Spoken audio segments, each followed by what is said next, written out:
तो दोस्तों एसबीआई ने अपने क्वार्टर टू के नंबर को डिस्क्लोज कर दिया है। तो चलिए देखते हैं क्या है क्वार्टर टू के नंबर्स के अंदर यहाँ पे ग्रोथ में। तो देखिए पिछले क्वार्टर की बात करें तो पिछले क्वार्टर में कंपनी ने 1,22,687 करोड़ के आसपास का टोटल इनकम जनरेट किया था। पिछले साल देखें तो 1,12,169 करोड़, जबकि अभी देखें तो बढ़ के 1,29,141 करोड़ के आसपास आपको जाता हुआ देखने को मिला। तो साल दर साल देखें तो साल दर साल कंपनी के जो टोटल इनकम है उसके अंदर एक अच्छी खासी तेजी आपको देखने को मिल रही है।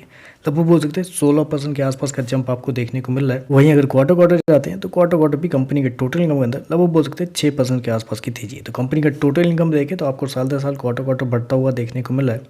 कंपनी का इंटरेस्ट इनकम की बात कर लेते हैं तो देखिए पिछले क्वार्टर में 1,11,525 करोड़ जनरेट किए थे। पिछले साल 1,01,378 करोड़, जबकि अभी देखें तो बढ़ के 1,13,870 करोड़ के आसपास आपको देखने को मिला। तो कंपनी का इंटरेस्ट इनकम भी देखें तो आपको साल दर साल क्वार्टर क्वार्टर बढ़ता हुआ देखने को मिला है। चलिए कंपनी के एनआई की बात कर लेते हैं, यानी कि नेट इंटरेस्ट इनकम की बात कर लेते हैं। तो देखिए इस क्वार्टर में कंपनी के जो नेट इंटरेस्ट इनकम निकल के आता है वो निकल के आता है 41,619 करोड़ के आसपास, जबकि मार्केट का अनुमान था कंपनी के एनआई को लेके वो था लगभग 41,722 करोड़ के आसपास। तो आप कह सकते हैं जितना मार्केट का अनुमान था कंपनी के एनआई को लेके एग्जैक्टली उतना ही कंपनी का नेट इंटरेस्ट इनकम आपको आता हुआ देखने को मिल रहा है।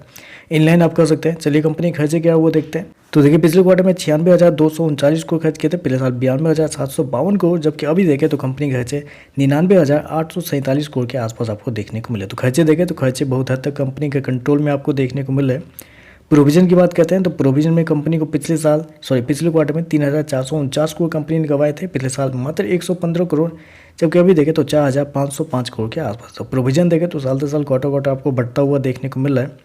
चलिए कंपनी का नेट प्रॉफिट क्या निकलता है वो देखते हैं। तो देखिए पिछले क्वार्टर की बात करें तो पिछले क्वार्टर में कंपनी का प्रॉफिट 17,035 करोड़ के आसपास, पिछले साल 14,330 करोड़, जबकि अभी देखें तो बढ़ के 18,331 करोड़ कंपनी का जो प्रॉफिट है वो आपको जाता हुआ देखने को मिल रहा है। तो साल दर साल जाते हैं तो साल दर साल कंपनी के प्रॉफिट के अंदर लगभग बोल सकते हैं 28% के आसपास की तेजी आपको देखने को मिल रही।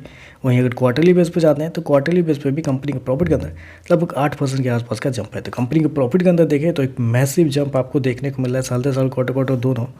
कंपनी ने शो कितना किया 18,331 करोड़ के आसपास का प्रॉफिट, जबकि मार्केट का अनुमान था मात्र 14,330 करोड़ के आसपास। तो मार्केट के अनुमान से देखें तो कंपनी का प्रॉफिट बेहतर आपको देखने को मिल रहा है। चलिए कंपनी के एनपीए ईपीएस क्या हुआ देखते हैं। तो ईपीएस की बात करें तो पिछले क्वार्टर में 19 रुपये, पिछले साल 16 रुपये, अभी देखें तो बढ़ के 20 रुपये के आसपास आपको जाता हुआ देखने को मिल रहा है। चलिए कंपनी का एनपीए क्या है वो देख लेते हैं। तो ग्रोस एनपीए की बात करें तो ग्रोस एनपीए कंपनी का 2.55 से गिर के 2.13 आ चुका है, जबकि नेट एनपीए देखें तो 0.64 से गिर के 0.53 आ चुका है। तो ओवरऑल अगर देखा जाए तो मेरे हिसाब से नंबर तो अच्छे देखने को मिल रहे हैं। एनआई जितना मार्केट का अनुमान था नेट इंटरेस्ट इनकम उतना ही आपको आता हुआ देखने को मिल रहा है, लेकिन उसके बावजूद देखें तो प्रॉफिट के अंदर एक बेहतरीन तेजी है और मार्केट के एस्टीमेट से कई ज़्यादा बेहतर कंपनी का जो प्रॉफिट है वो आपको देखने को मिल रहा है।